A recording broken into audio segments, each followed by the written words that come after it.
Hello everyone, I'm Todd Krainin.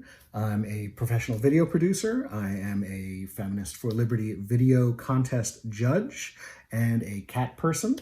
And I am here to explain to you what am I looking for when I judge one of your videos if you submit to the video contest. And that's a really important thing to know if you're going to spend all this time making a video. And my answer to you is really, really simple. I'm looking for you to tell me a story. That's it. Tell me a story.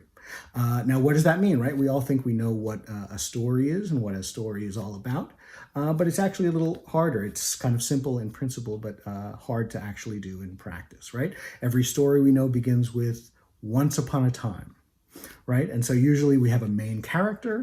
That main character has a desire. That main character wants to accomplish something. But in trying to accomplish that desire, the main character is faced with an obstacle. Something opposes that desire. And the character must overcome that desire through some way that's surprising or different or not what we expect. And at the end, the question, the crisis is resolved in a way that's permanent and more or less final. And so let me just give you an example of what I'm talking about. You can go to YouTube and see a video that I made for Reason magazine called DC's First Cat Café Opens. And it follows this young entrepreneurial woman named Kanchan Singh, and she wants to bring Washington, DC its very first cat cafe. And it turns out her great idea is opposed by all sorts of bureaucratic offices in the city. The zoning board has never heard of a cat cafe. They don't know what to do with her. The health regulators are terrified of the idea of mixing human food with cats. I almost gave up actually in the beginning because when I heard I had to get a zoning exemption, I called an animal boarding facility and I said, hey, how much should I budget just for zoning? He said $25,000. And I was like, just for zoning. He was like, yeah, nothing else, just zoning. And I was like, oh my God, I'm going to give up. And so she has to come up with innovative solutions for these obstacles, which she eventually overcomes, and the cat cafe actually happens. The end. So my story follows the classic storytelling formula.